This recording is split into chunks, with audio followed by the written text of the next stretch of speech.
वो ओके करेंगे, उसके बाद हम कंक्लूजन ऑफ पानी. So I am happy to announce the Ph.D. Viva-Voce session of Mrs. Yasha, one of my PhD research scholars.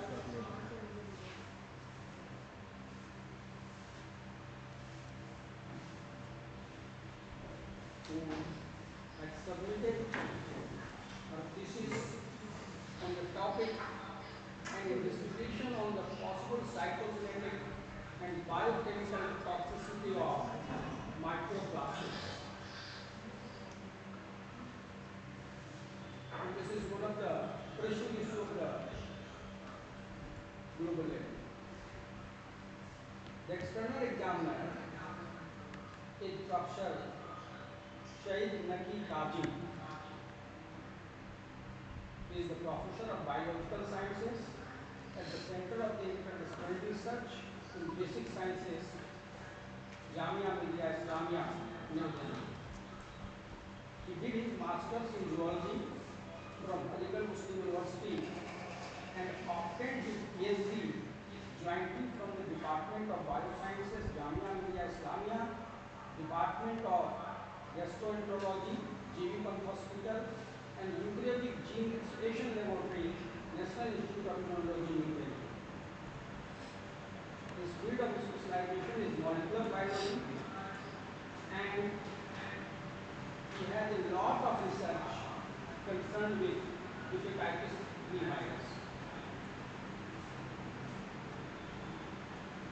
Most importantly, he has about 100 research publications in the international journals of repute, and his research work appeared as cover page of the Journal of the Viral Hepatitis.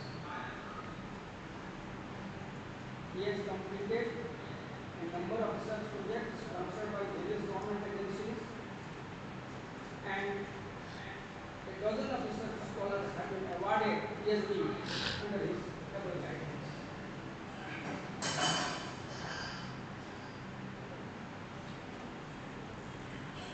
One of the most prestigious awards of India in the field of science is Shanti Swarup Bhatnagar Award, and this award awarded to Professor Hasnain was based upon one of his publications appeared in the Lancet. The Lancet is one of the topmost journals of the science in the world. Now, I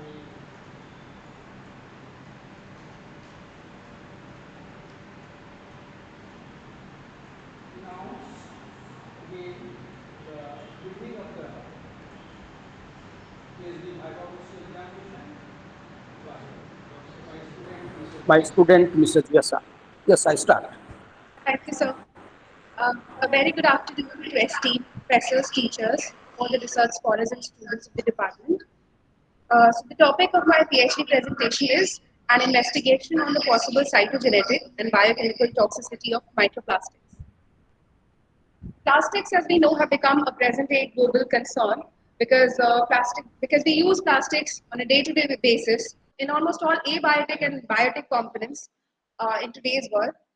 In the aquatic system, where the study was started, in the aquatic system, they were found in zooplanktons, in bivalves, crustaceans, mollusks, fishes, and seabirds. And later on, they were also found in several consumables, including salt, honey, beer, milk, energy drinks, soft drinks, tea, and fruits and vegetables as well. In case of human organs, so later on the study was again extended to human organs after finding a lot of microplastics in aquatic organisms, in the aquatic system, and in the consumables. The research was extended to human organs, to human beings, and for the first time in 2019, microplastics were reported in human feces, which confirmed the oral consumption or oral intake of microplastics. After that, Ragusa et al. Found microplastics. In 2020, they reported microplastics in the placenta, in human placenta, both on the maternal and the fetal side, and also in the chorionic villi. And this led to the term plasticenta. After this, they again performed further research and reported in 2022 the presence of microplastics in human breast milk. Microplastics were also again reported in human blood in 2022 by Wesley et al. And also in human urine. In cells, microplastics have also been known to be absorbed, and cells are also known to uptake microplastics in their nano form, which may lead to cancer, as reported by Lee et al. In 2023. So the exposure to microplastics is mainly by three means. It's either ingestion, inhalation. I would say the data says 2 liters, but this is a lower limit. The exposure level to the bottled drinking water is estimated to be approximately 15 lakhs particles per kg per body weight per day. And the number might rise to almost 3 million in case of children, because they consume 1 liter of water daily. This is per kg per body weight, so therefore the number rises in case of children.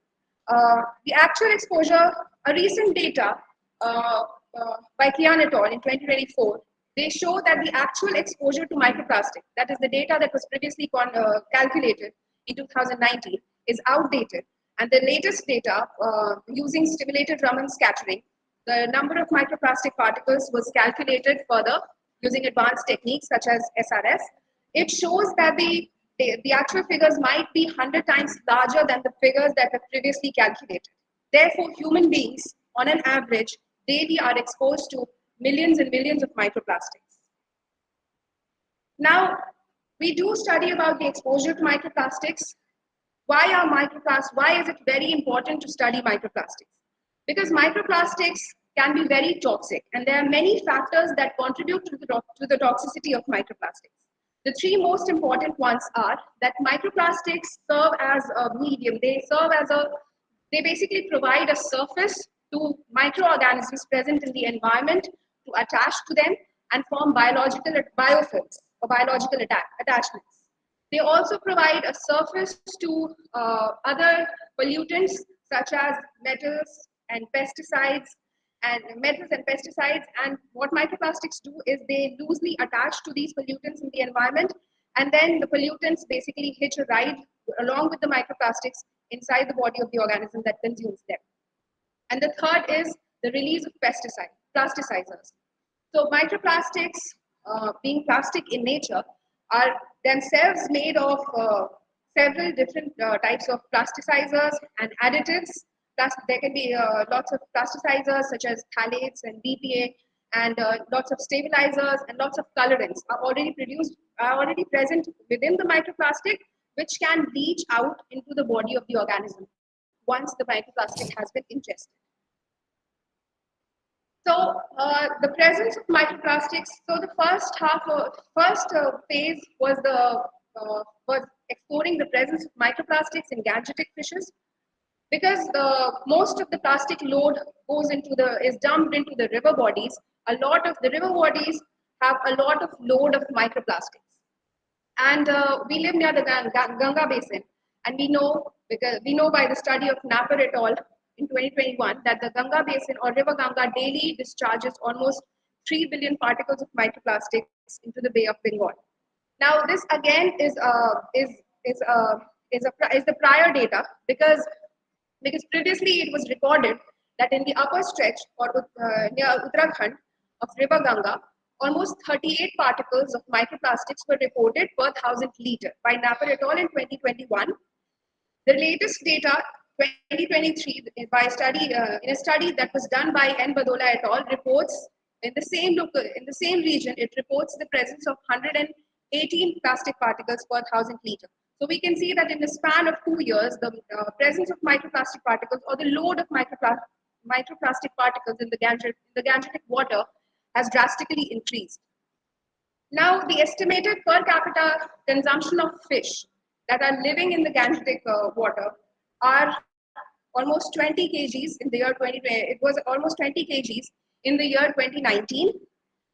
So globally, per capita ingestion, the globally per capita consumption of fish is 20 kgs. And when we talk about the Indian population, the per capita consumption is almost half of the global, that is 9 to 10 kgs of fish is consumed per capita.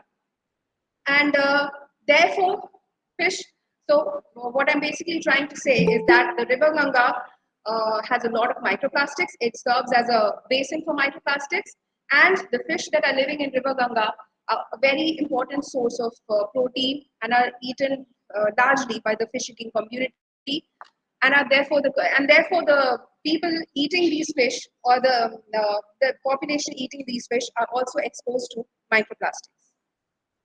So for this study, what we did was we captured fish from we selected two different ghats based on human interference and human interaction with the ghats. So, and fish were captured from these two sites. The sites selected were Krishna Ghat. So Krishna Ghat was selected because it has two different discharge points. So one is the waste discharge point from a medical institute, and the second is the sewage discharge point from the local houses. So Krishna Ghat obviously is very polluted, and the other side is upstream to Krishna Ghat, that is Nariyal Ghat, and it is a very secluded spot, and it has very little human interaction.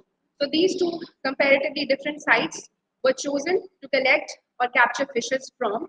Fishing was done 15 times from each of these sites during the periods of September to October in 2021 and in 2022. So this was done by setting the nets in the evening and then recovering them after 2 nights in early morning. Then these fish were brought into the lab and they were stored at 4 degrees Celsius, and their organs and tissues were dissected for further processing. A total of 515 fishes from both the sites were captured. They were identified, and after identification, okay.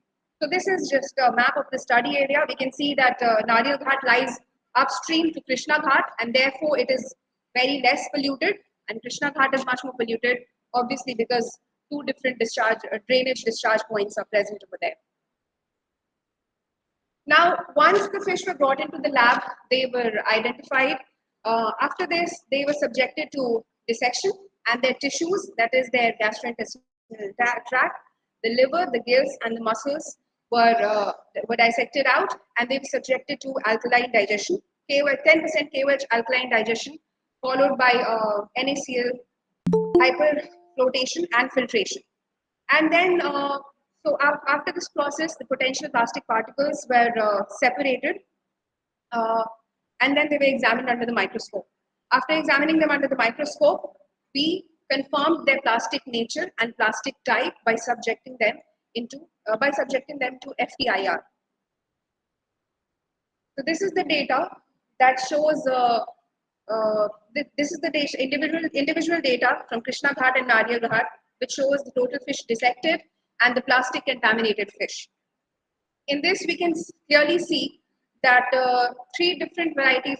First of all, we can clearly see that all the plastic contaminated fish were found only in Krishna Ghat, which can be correlated with Krishna Ghat being much more polluted. And Nariyal Ghat showed absolutely no presence of the fish that were collected from Nariyal Ghat. They showed absolutely no presence of microplastics in them. So these are the plastic morphotypes in the fishes.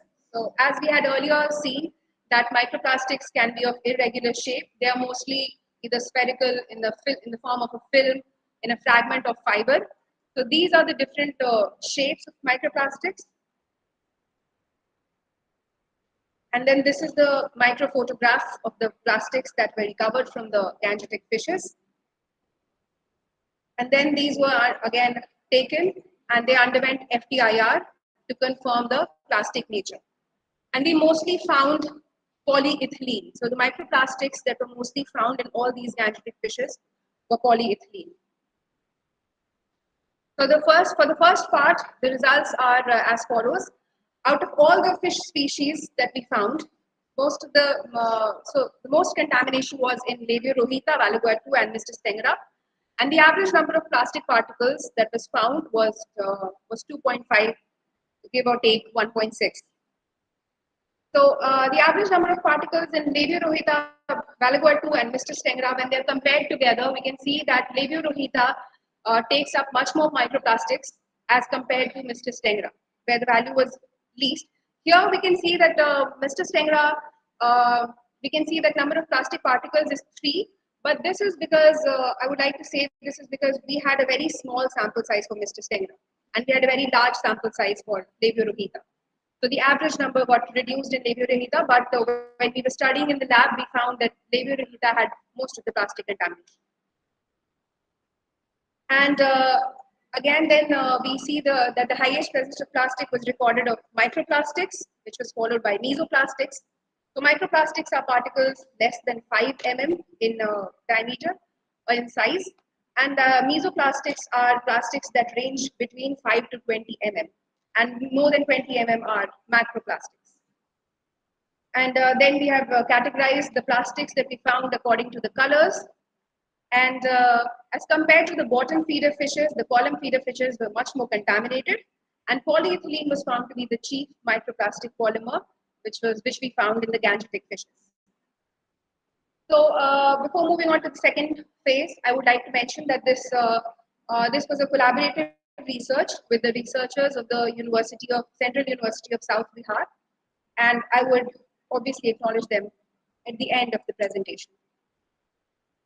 So the second part of the research was the assessment of toxic consequences upon exposure to microplastics. So we already know, as established and as I discussed previously, that microplastics are omnipresent. So the exposure to microplastics, so we are being exposed to microplastics on a daily basis, many times, through drinking water, through inhalation, through adulterated food. Here I would also like to mention that microplastics in recent studies have also been shown to be absorbed by plants, the vascular system of plants. Microplastics present in soil are also absorbed by the vascular system of plants. So they are also present in food, in fruits, in vegetables, and they have already been found in the gut, in the stool, in the breast milk and blood of human beings. So and we've also established that they are hazardous in nature. They have the potential to cause harm by virtue of forming biofilms, by virtue of attaching several different harmful substances on their surface, and by virtue of leaching the chemicals that are already present inside them. So it is very important to assess the risk or the probability of microplastics to cause harm. And as we can see that the risk is just a product of hazard and exposure. And here we know that the hazard and exposure is already very high. Therefore, we can just an estimate, by just doing an estimate, we can say that the risk or the probability of microplastics to cause harm is also very high. Objectives for the further tests were whether the microplastic beads that we'll be using in the experiment, whether they are capable of inducing oxidative stress or not. This was to be assessed through estimation of activities of cellular antioxidants and the antioxidant enzymes, as well as by determination of lipid peroxidation. The second part was whether the microplastic beads which are used have the genotoxic potential or not, and this was assessed using micronucleus induction assay. So this was my test organism, that is Channa punctata, which is a freshwater fish. We took the test organisms, the specimens that I took were on like 10 to 12 centimeters, 20 to 25 grams of weight. So all of the specimens, we tried to keep them equal in weight and size. This was the test chemical of my choice, that is polystyrene microbeads of 100 nanometer in size. And I obtained the water from Sigma Aldrich. I also did an FTIR to confirm its nature. So the chemical that we got from Sigma Aldrich was 10% solution, 10% suspension of microplastics in a solution, that is 10% weight by volume. So from that, we prepared a stock that was 100 mg per liter. And the stock was prepared by rigorous suspension and homogenization using ultrasonication. And then from this, working concentrations were prepared by dilution in double distilled water. The stock itself was prepared in milky water. So the particle number in each concentration was calculated based on previous studies. So in previous studies, it was seen that for the exact same particle, polystyrene polymer and 100 nm size, they have calculated the number of particles present they have basically calculated the number of particles in the concentration. So the number of particles was calculated based on those studies, and the stock solution after being prepared was stored at 2 to 8 degrees Celsius as advised by the manufacturer. Now let's coming to the experimental protocol and the groups.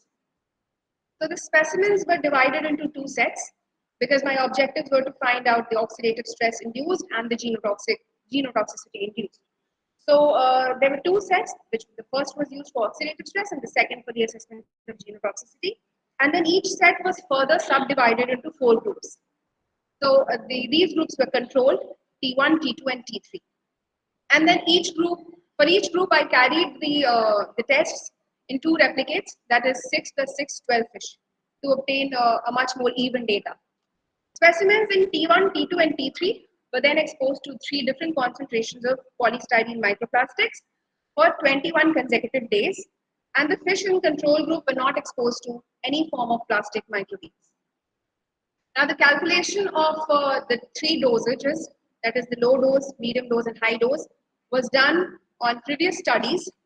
The lowest dose was 10,000 particles per liter, which is the upper limit of the amount of microplastics that is found in drinking water as reported by WHO.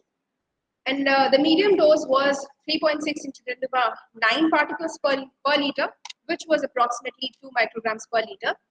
And this is the upper limit of the number of microplastics that is actually found in bottled or packaged drinking water.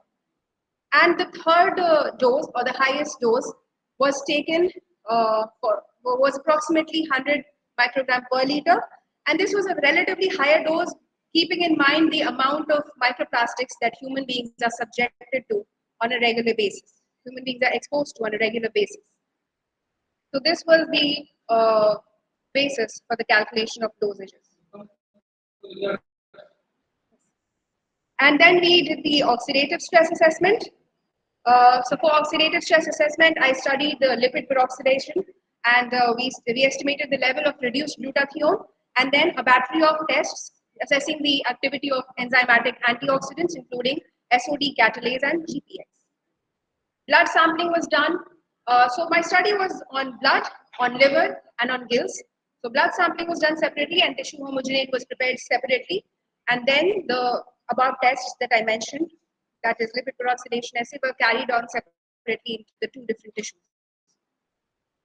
So lipid peroxidation in blood was carried by Uchiyama's method, and in tissue homogenate was carried on by Butler's method. Then estimation of reduced glutathione was done by Butler's method in blood and Jollo's method in the tissues. And then the Markland and Markland's method was followed. The protocol that was designed by Markland and Markland was followed to measure the SOD activity in both blood and tissues. After that, AB's method was followed for estimation of catalase activity, and Rodruk's method for the estimation of GPX. Now, these are the results. So, in all the cases, we saw that the level of lipid peroxidation was significantly increased as we there was a dose-dependent increase in the peroxidation of lipid, and a dose-dependent significant increase was also observed in the levels of reduced glutathione, and a decline was observed in the levels or activities of the free antioxidants. All in liver, all of these found in these are consistent throughout blood, liver, and gills. This is the graph showing a constant increase in the lipid peroxidation in blood, individually increase in the liver and gills, and again, exposure on reduced upon the exposure of microplastics to the reduced glutathione levels also increased in case of blood, liver, and gills. And again, the antioxidant enzyme saw a decline in a dose-dependent manner in all the tissues. This is the catalase. We can see that there is a decline in the activity of catalase, and highest decline can be seen, obviously, at the highest exposure level. Again, a decline in the activity in liver as well as in gills. GPX also, in case of GPX also, we saw a decline in the activity both in blood and in liver and gills. So, following so that established that there was some oxidative stress that was being caused in all the tissues or in the fish. So, further, we did the genotoxic assessment. For the quantitative assessment of genotoxic potential, we followed Nagpuri et al.'s method, and we prepared blood smears, and we followed the micronucleus induction assay. So we all know that micronucleus is basically part of the chromosome that is broken, and this happens only when the cells are subjected to a chemical or a xenobiotic that is basically DNA damaging or genotoxic in nature. So fish erythrocytes were used because they are nucleated erythrocytes, and we could easily use micronuclei. We could easily view the micronuclei in them. The percentage of micronuclei were calculated by the total number of micronucleated cells divided by total number of the cells analyzed into 100. So the total number of cells that I analyzed per group was approximately 12,000. So I kept the number more than 12,000 on different exposure levels, and the number of micronucleated cells we can see have increased with the increase in exposure to microplastics. This is a graph showing the same, which shows that there is a drastic increase in induction of micronuclei when there is an increase in the concentration of microplastics. These are some of the images showing micronucleated erythrocytes, where the micronuclei are very clearly visible. And now this is the summary of all of the work. So the summary is that the fishes, so we did the work and we tried to figure out whether microplastics were present or not in the gangetic fishes. And when we found out and we reported that there were actually microplastics present in gangetic fishes, we then carried on the lab work and tried to find out whether or not they were capable of inducing any oxidative stress or genotoxicity. And we have established that the findings show that alterations in level of antioxidant enzymes, as well as an increase in lipid peroxidation and non-enzymatic antioxidant GSH at all three levels of exposure. Keeping in mind that the levels of exposure that I had chosen, the first one was the upper limit of WHO, and the second one was the medium dose, was basically the amount of microplastics that is present in a packaged drinking water. So even at these levels, I found out that microplastics were capable of inducing oxidative stress, and they were capable of inducing genotoxicity. So the conclusion is that generation of oxidative stress, we could see the oxidative stress generation at all three levels of environmentally relevant exposures, and the activity of almost all of the antioxidant enzymes declined at different levels of exposure, and lipid peroxidation increased, and the GSH, which is another non-enzymatic antioxidant, was also seen to increase. It was also seen to be increased. So we can say that 100 nm polystyrene beads increase chromosomal fragmentation, and they cause induction of micronuclei. In other words, we can say that microplastics have been found my study reported that microplastics have induced biochemical disturbances, and they have caused a decline in the antioxidant defense system of the cell. And the oxidative damage, again, which is produced, appears to be the underlying mechanism of induced genotoxicity. So these are the publications and conferences that I've attended. And I would, last but not the least, I would sincerely like to thank my supervisor, Professor Parimal Kumar, for his unwavering guidance and support. And after that, I would like to thank Professor Ram Kumar of Central University of South Bihar, Gaya, and his student Nisha Kumari for the collaborative work that we did in the beginning in the River Ganges. And I'm grateful to Professor Shahla Yasmin, former head. So she was the department head when I was working here, and So I'm very thankful to her for her help and support. And most importantly, I'm very thankful to UGC for providing me the financial support that was much needed for this project. Thank you so much, everyone. Uh, Now I will request the external examiner, Professor Kazim, to have some comments, even queries.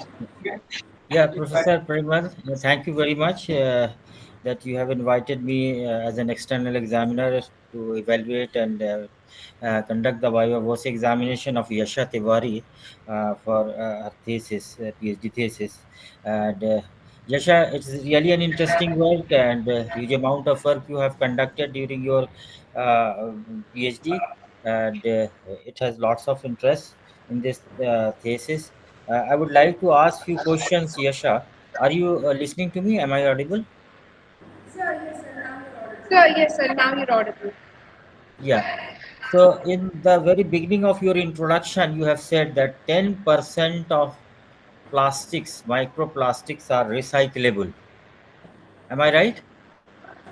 No, not no, sir. So 10% of the globally produced plastic is Plaster so are there's this data that recyclable, says and rest 90% obviously are not recyclable.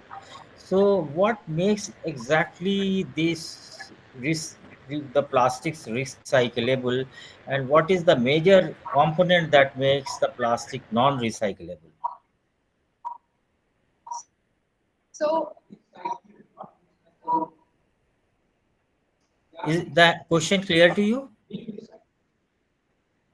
Yes, sir. So I do understand the question, but so what I was basically trying to say is that only 10% of the plastics are recycled, and the 90% are not recycled. But I do understand your question. So you're asking about the components that make a plastic recyclable. So uh, to be very honest, I do not know the specific components that make the plastic recyclable, but but yes, I do know that there are certain single-use. So the single-use plastics that are mostly produced, they are they are much more. They are not very stable, and so so I would say that the stabilizers that are added to plastics, uh, basically they make No. the plastic more recyclable, Okay, so that the Yasha, plastic I can be. understand. Yeah, yeah, but through your presentation and your one of your results of FTIR, I found that polyethylene is the major component uh, uh, in your study microplastic that you have studied in the different organs of your studied fish, like muscles, GI tract, and all those things, gills. So polyethylene is could be the major culprit in making this microplastics more non-recyclable. Yes, sir, because most of the single-use plastic that is produced, that is basically made of polyethylene. They are polymers of. Okay, then the second question is the mode of exposure you have told that ingestion, inhalation, and dermal contact. How the dermal contact is responsible for the exposure of microplastics? So, sir, I did read a few papers on this because I was curious about the same. So, in most of the papers that I have read, in most of the research work that is done, there's very little mentioning of dermal contact, exposure through dermal contact. It's very, very little. But it has been said that warmed up, so when you're sitting inside a warmed up car and plastic components in the paint, they might feel and they might get in touch. You might inhale them as well, and they might get in touch with your fingers and hands. And sometimes the components are so small, uh, and yeah, the components are so small that they can be taken up by the skin as well and absorbed by the skin as well. Yeah. Because we do know that phthalates are also absorbed. The phthalates are again an important particle of microplastics or plastics in general. And there are lots of studies on phthalates previously that say that they are absorbed. Right. And but yes, the data is very little on dermal Yes. contact. It is clearly mentioned that it is the least effective mode of exposure, and yes. That's what I've read. Hmm.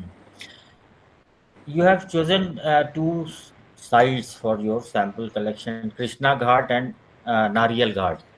So, is there any specific reason that why these two sites have uh, different accumulation of microplastics, as you have shown in your result? The samples collected from these two sites have are showing different levels of microplastics when you did that alkaline lysis of your tissue samples and analyze those things. Yes, sir. So we chose these two sites because Krishna Ghat. So first of all, yeah, because of the proximity, so we lie on the southern side of the Ganga plain. These both sites are on the southern side of the Ganga plain, and the main reason was that we know Krishna Ghat to be very polluted, where there's a lot of sewage discharge. One from the medical institute, that is PMCH, and another Okay. is a sewage, like the household sewage discharge. So the idea was that the more discharge there is, the more polluted the water is. We Krishna could Ghat is collect in the Krishna the Ghat is in the vicinity of PMCH. Krishna Ghat. Yes, sir. Mm. So, Yes. and then, yes, sir. And then the second side that I chose was Nariyal Ghat. So, Nariyal Ghat Mm. has two main, so the two main reasons were that there are no sewage discharge points near Nariyal Ghat, first of all. So, there is very little chance of water being polluted in that area. And second is that Nariyal Ghat is upstream to the most of the polluted areas. Nariyal Ghat is upstream to that. So, Flow yes, downwards toward to the Krishna Ghat. yes. Okay, and the major basis of categorizing microplastic, mesoplastic, and neoplastic is the size, I think. Yes, Okay, so in your when you grown your fish, freshwater fish, and did your study, you have taken into consideration it's very strictly that all the fishes what you have studied are should be of same almost same weight and same size and all those things. So and you exposed it with your microplastic and that you use polyethylene I think perhaps you have so obtained that from was Sigma that polystyrene. polystyrene. So that is all that are my mimicry of microplastics. Okay. So why did you not keep like your control? And there are three groups: T1, T2, and T3, depending upon the amount of exposure of the microplastic T1, T2, and T3, and control non-exposed fishes. So if you could have added mesoplastic also in your one of the groups, perhaps that could have been given you a better uh, result to be analyzed. Am I right? Do you agree with me? So yes, I do If you agree. would, It must have it because we obviously know that most of the plastic that was found was microplastic, but of course some were mesoplastics as well. So obviously, if I expose them to mesoplastics as well, as you say, then the data would have been much more, I would say, yeah, close I to think what so. is found in Yeah. humans. Yes. So the analysis would have been more informative and precise. I think so. And secondly, just a wild imagination. I don't know because it's not exactly my research area. So you have considered the freshwater fish only, if and in your the environment that you created by exposing your with you this substance and analyze all those things like right from the toxicity assay, oxidative stress, and micronuclear test assays and all those things. If a similar environment is created for a saltwater fish and similar kind of microplastics or similar levels of microplastics are exposed with to these fishes, saltwater fishes, what do you imagine about your result when you compare this freshwater fish and the saltwater fish? So Is there any study like this? Do you have any idea? yes, sir. So that Comparative is what I was going analysis to say. of So most of the this type, research. yeah, with freshwater and saltwater fish. So, sir, I have two things to say to that. So, there is no comparative analysis, I would say. Not, I mean, in my knowledge, I haven't come across a paper that does a comparison between freshwater and saltwater. But individually, there are several research papers. So most of them talk about freshwater fish contamination. But And what do you when think we talk about freshwater, that the toxicity assays results, what you obtained, micronuclear test assays, what you obtained, oxidative stress, you have seen lipoperoxidation assays and other assays, lipoperoxidase has raised to means significantly higher degree when compared to your T1 versus T2 versus T3 and compared to control. So if the similar situation is there in soil, in not those are not freshwater fishes. What do you think? The similar your imagination or your by your own wisdom, how can you think that will it be same situation? Results will be same in when you do these experiments in saltwater fishes, or you would have some different thing? And if is there any basis or reason you can substantiate your thinking? so, sir, my thinking will be so from all the research, like all the literature studies that I've done, there is a lot of data already that even in saltwater fish, there is a lot of oxidative stress that is caused. So if I were to create the same conditions using saltwater fish, I would say that there would be still oxidative stress caused. If not the same amount, there might be difference in the degree of the oxidative stress that is caused, but it would surely be caused. And this is based on the reasoning because I have read many papers where people have done similar work and and they have found a similar data. They have found that microplastics, even in saltwater fish, induce If you ask me the same question, I think saltwater fish will not demonstrate this level of changes in their physiological responses. Stress will not impact much on those saltwater yes. fishes. This is my own thinking. I don't know. This is something very Yeah, but it vague also idea.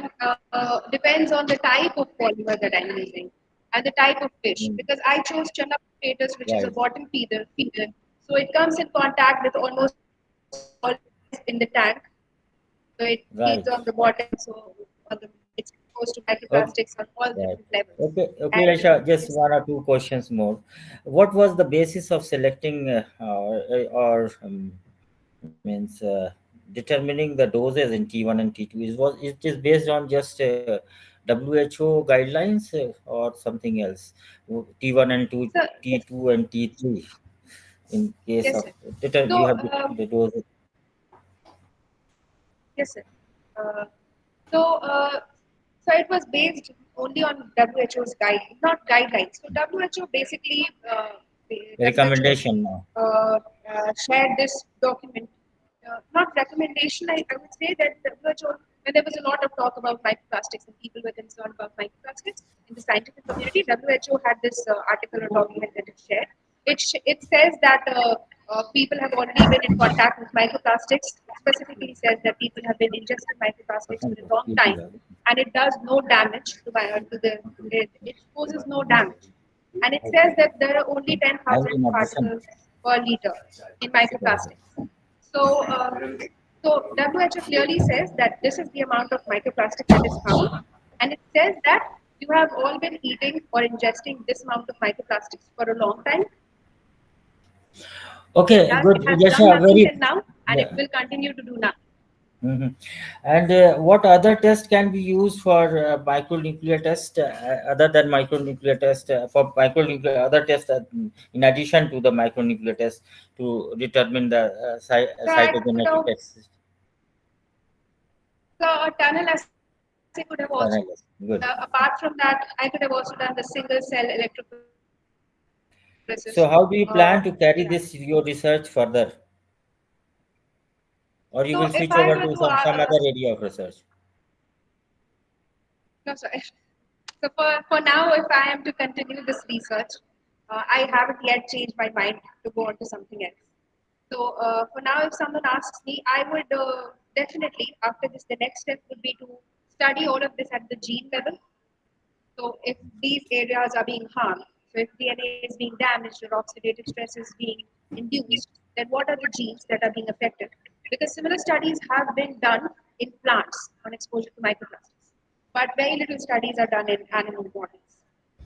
So Mhm. the genes that are responsible, which will Good. mainly be the cell cycle genes, so that could be studied. Mhm. Yasha, very good. And this is really a very good quality work. And I must congratulate you and congratulate your supervisor, Professor Parimal, sir. And I can say you that Dr. Yasha from today, you are Thank you so much, sir. uh, Thank you so much, Dr. sir. Congratulations, Dr. Yasha. Many, many congratulations, and you really deserve a huge amount of appreciation as a result of this good quality work. And may God bless you and wish you very best in your life, for your professional as well as your personal life. And good, and thank you very much, Dr. Yasha. Thank you so much. Okay, and Thank you. Parimal sir, and over to you Thank you. now. Is finished from my Thank you, side. Professor. Thank And you, Professor. We very will send you the forms for your signature soon. okay. I will. Yes, yes. Meanwhile, any clarification is required from the audience. Any clarification or if needed to be. I want to ask one question. Yes, yes. Yasha, you chose two sites, okay, Nariyal Ghat and Krishna Ghat. Okay. And you found microplastics in the fishes, which you got from Krishna Ghat. But how come you did not get any microplastics in fishes that you got from Nariyal Ghat? There are repeated said that microplastics are only found everywhere. So how come you did not find even single microplastics in the fishes of Nariyal Ghat? So, so there are many explanations for that. The first one is by the time, so there are many sewage discharge points, obviously upstream to Nadia Ghat as well, but they are far away from Nadia Ghat. So what happened? If the case might have been different because the microplastics would have been in just one environment. And the second is the fish that ingest microplastics. Most of the microplastics they obviously excrete out. Some of the microplastics is taken up by the tissues and the muscles and the gills and even the brain. Uh, if I had gone further and studied nanoplastics, I'm very certain that I would have found nanoplastics or plastics of very little size, like very smaller size, even in fish of Nariyal Ghat. And then the number would have been much greater in Krishna.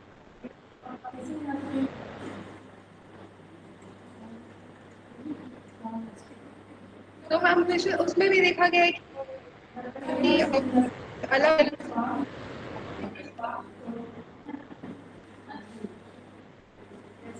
और दूसरा एक और question है at one point you stated that in fish samples you found 2.5 I think it was number of microplastics you found per fish. Okay. was less.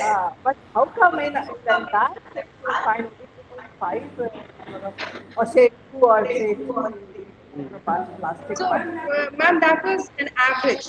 So I said that it was an average calculated. So the number of total microplastics that I found divided by.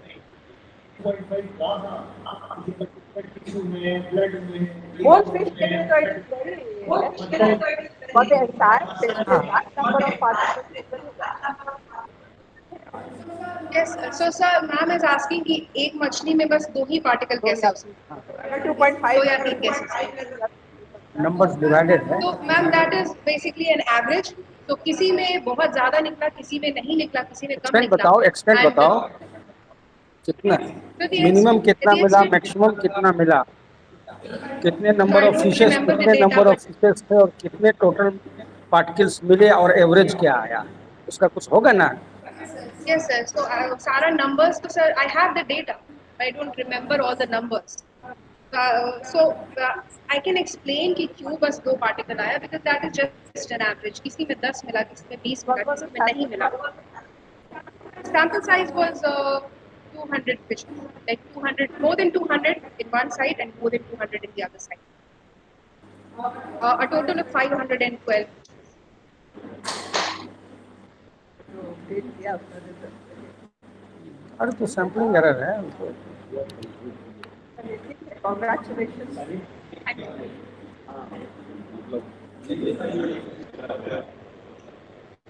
Parimal ji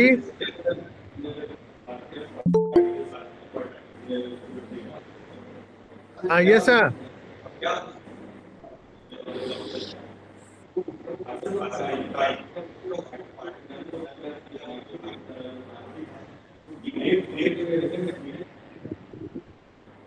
So the grade होने का evidence तब मिलेगा sir when I study the same organism for over a period of time. तो मेरा study ये नहीं था कि उस पे नहीं study था.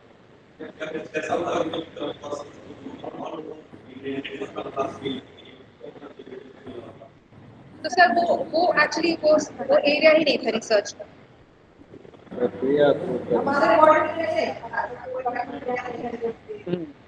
डिग्रेड करेंगे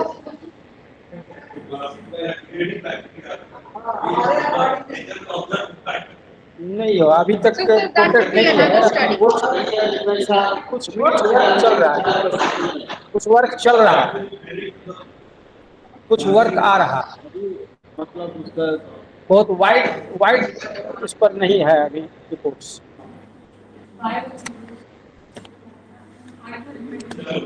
तो I think we must conclude at this stage by congratulating Mrs. Yasha for the award of the Ph.D. degree. yes sir congratulations to you myself Virendra Prasad Thank you so much, sir. congratulations for excellent work and particularly for this burning topic and also very nice presentation. Congratulations. Yes, and also congratulations to Parimal ji.